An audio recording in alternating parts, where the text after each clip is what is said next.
तो सब हमारे इस किस्म की जब तरामीम की जाती हैं, कानून साजी की जाती है, पोलिटिसाइज बहुत हो जाती है। कुछ चीज़ें मुझे तो इसमें बड़ी बेहतर लगती है, जैसे कि राज साहब भी जिक्र कर रहे थे। अगर आप 90 दिन के लिए किसी को रिमांड में रखें, 14 दिन पे लाने का मतलब ये है कि आप थोड़ी सी उसमें शफाफियत लाना चाहते हैं। मुलज़िम को आप 24 घंटे में अदालत में पेश करेंगे, ये भी आपके लिए एक फ़ायदा है एक शख्स के लिए। फिर 50 करोड़ से नीचे की जो मैं बात कर रहा था, मैं खुद एक चीज़ का विटनेस हूँ कि एक दफ़ा नैब ने किसी को नोटिस जारी कर दिया कि आपकी डिग्री जाली है। जब नैब ऐसे छोटे छोटे मामलात में उलझ जाएगा तो उसके लिए एक हद मुकर्रर करनी पड़ेगी आपको कि इससे बड़े केसेस नैब के पास जाएंगे, बाकी मुतल्लिका इदारों के पास जाएंगे। देखिए नसरुल्लाह साहब, लग ये रहा है कि नैब का जो माजी में किरदार रहा है सियासी तौर पर, उसको किसी तरह कम करने की कोशिश की जा रही है। हमने देखा है कि एक जैसे किसी बदमाश का रोल होता है, हमने वो नैब को रोल दे दिया है। और ये एक डिक्टेटर का बनाया हुआ कानून था, इसको इदारा था जिसका बुनियादी मकसद सियासतदानों को, सियासी हरीफों को, ब्यूरोक्रेट्स को किसी न किसी तरह उनको डराना धमकाना, और यही कुछ हुआ।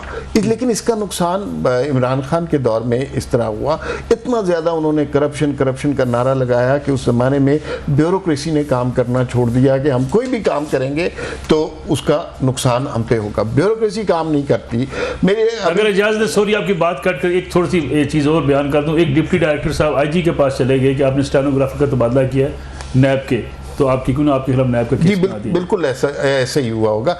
मैं अभी कुछ देर पहले हम शाहिद खाकान अब्बासी साहब का जिक्र कर रहे थे, मैं उनसे मुलाकात हुई जब वो नैब की हिरासत में थे, कौमी असम्बली में आए प्रोडक्शन ऑर्डर पे, तो मेरी उनसे मुलाकात हुई। उस ज़माने में 2-3 वो गुफ्तगू बड़ी इंपॉर्टेंट थी और उनसे पूछा गया कि अगर आप कभी दोबारा इक़्तिदार में आए तो क्या आप अपने मुखालफिन को नैब के तहत मुकदमात में लाएंगे। वो शख्स जो नैब की हिरासत में था, बेबुनियाद मुकदमा था, उस वक्त उन्होंने कुछ बातें की जो आज के प्रोग्राम में करना बहुत ज़रूरी है। उन्होंने कहा कि नैब का वाहिद हल ये है कि इसको बंद कर दिया जाए। आप तरामीम कर लें, इसमें से भी सियासतदानों को और ब्यूरोक्रेट्स को, बाकी सारे लोगों को इंतकाम का निशाना बनाने का कोई ना कोई तरीका निकल आएगा। जब तक हम लोगों को खौफजदा करना नहीं छोड़ेंगे, ये इकोनॉमी नहीं ग्रो करेगी। न ताजिर आगे बढ़ेगा, न ब्यूरोक्रेट किसी चीज़ पे साइन करेगा, न सियासतदान इनिशिएटिव लेगा। देखिए, ये बात कहना इस समाज में मुझे फिर एक ऐसा सवाल आ गया दरमियान में, मैं अगर इसमें शामिल कर दूं। इमरान खान साहब गए कराची, मिले सनतकारों से, बिजनेस कम्युनिटी से, उन्होंने कहा जी नैब को ख़त्म कर देना चाहिए, ये बिल्कुल आपको तंग करती है। शहबाज शरीफ साहब जाके मिले, उन्होंने कहा जी नैब तंग करती है। आर्मी चीफ कमर बाजवा साहब मिले बिजनेस कम्युनिटी को, उन्होंने कहा जी नैब हमें तंग करती है, ख़त्म कर देना चाहिए। बयानात तो हमारे हुक्मरानों के यही होते हैं। वो जी जो भी सहारों पे बैठ के आएगा, कमज़ोर हुक्मरान होगा, वो बड़े डिसीजन नहीं कर सकेगा, ये आपको भी पता है। तो इमरान खान साहब के दौर में जिस तरह सियासी मुखालफिन को डराया धमकाया गया, और ये सिलसिला बहुत पुराना चल रहा है, इसको अब ख़त्म होना चाहिए। इकॉनमी को ग्रो करने के लिए हमें ताजरों को खौफ से निकालना है। जो एक बात हमें ये समझनी है, करप्शन, और ये बात इस समाज में कहना बड़ा मुश्किल है कि करप्शन पाकिस्तान का वाहिद मसला नहीं है। पाकिस्तान के और बहुत बड़े मसाइल हैं, बड़ा मसला तो है। दुनिया भर में करप्शन होती है, फाइनेंशियल लीकेजेस होती हैं, लेकिन उसके ऊपर बेस बनाकर आप पूरा मुल्क उजाड़ नहीं देते, आप हर आवाज़ को चुप नहीं करा देते करप्शन का नाम लेके। तो मैं ये इस आईनी तरामीम पे आप जितनी मर्जी गुफ्तगू कर लीजिए, और बड़े लायक लोग बैठे हैं, वो यकीनन अच्छी बात करेंगे, लेकिन उस सब के बावजूद आप देखिएगा थोड़े अरसे के बाद जो रहा बचा कुचा नैब रह गया है, उसके अंदर भी सियासी इंतकाम की कोई ना कोई सूरत निकल आएगी। अल्टीमेट हल ये है कि ऐसे इदारों को बंद होना चाहिए। जब आपके पास FIA है, एंटी करप्शन है, और बहुत सारी। लेकिन हमारे साथ एक सवाल ये है कि कल शहबाज शरीफ साहब, नवाज शरीफ साहब कहते थे हमें विक्टिमाइज किया जा रहा है थ्रू नैब, आज इमरान खान साहब कहते हैं मुझे विक्टिमाइज किया जा रहा है। नहीं, इमरान खान को तो सहूलत नसीब हुई है ना इसके ज़रिए। तोशा खाना, अलकादरिया ट्रस्ट, दोनों में उन्हें फ़ायदा हुआ है। वो मतलब मीठा मीठा खा रहे हैं। उनकी सत्य खा रहे हैं? नहीं, सत्य खैरे नहीं है, उनका असल जुर्म कुछ और है।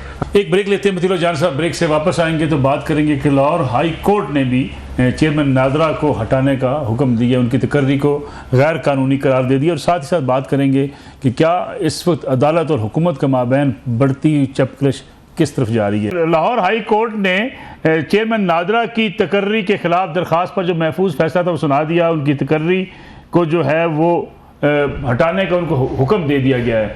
आप क्या समझते हैं कि क्या हुकूमत के फैसले को अदालतें या हुकूमत की गई तकर्री को कानूनी तौर पे हाई कोर्ट हटा सकती है?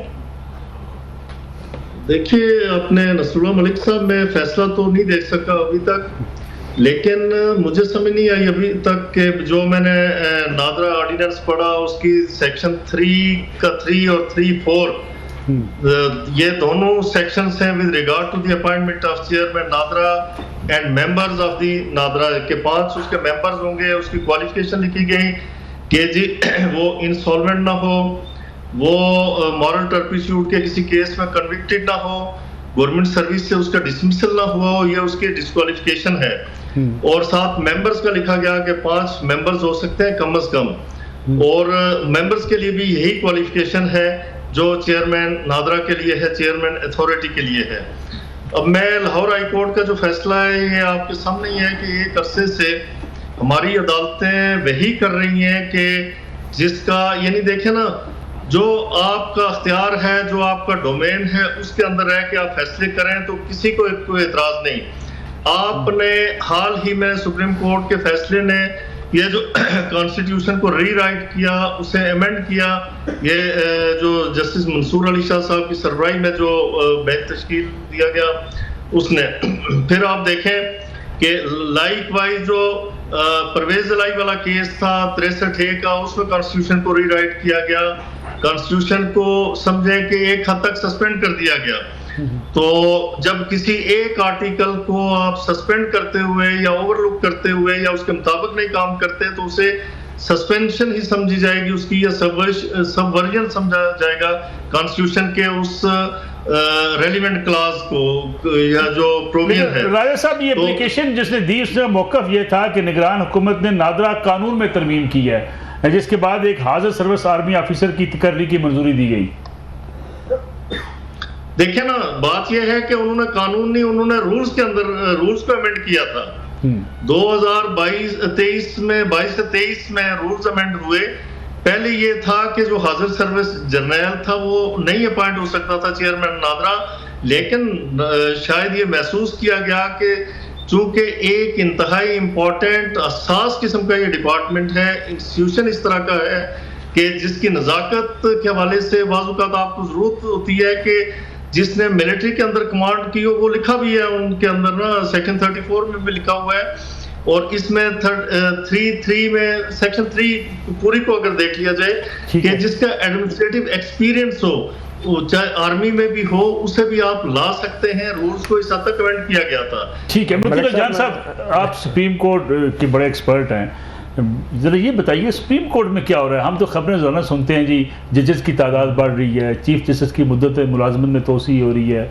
आज़म नज़ीर ताड़ साहब कहते हैं जी बिल्कुल फायज़ ईसा साहब ने तो इनकार कर दिया है कि 3 साल की मुद्दत वो नहीं लेने